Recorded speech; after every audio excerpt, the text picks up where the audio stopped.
karena aku sebenarnya belum berani ngasih statement, tapi karena kebetulan ada di sini tadi malam juga teman-teman di rumah, aku baru pulang dari rumah sakit malam. Ya, diupdate ya bang. Thank you ya. Oke bang.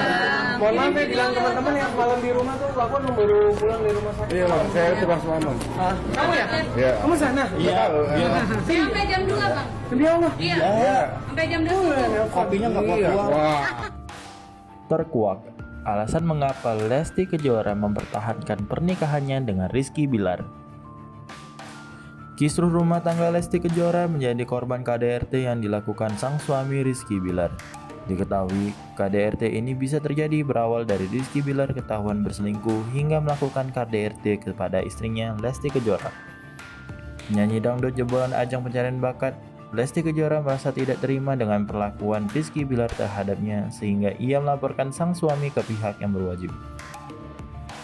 Lesti Kejora juga sempat meminta suaminya itu, Rizky Bilar, untuk memulangkan dirinya ke rumah orang tuanya.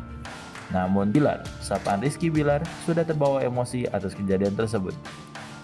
Di tengah panasnya perbincangan kasus KDRT yang dilakukan Rizky Bilar, ada video yang mengklaim bahwa Lesti Kejora dikabarkan takut diceraikan Rizky Bilar.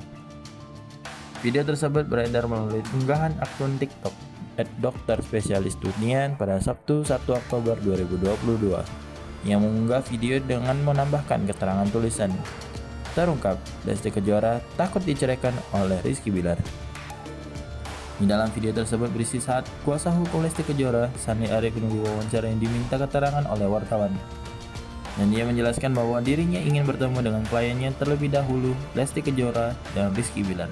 Kemudian, Sandi Arifin juga menegaskan bahwa dirinya belum berani memberikan statement apapun, sebab ia belum bertemu dengan keduanya.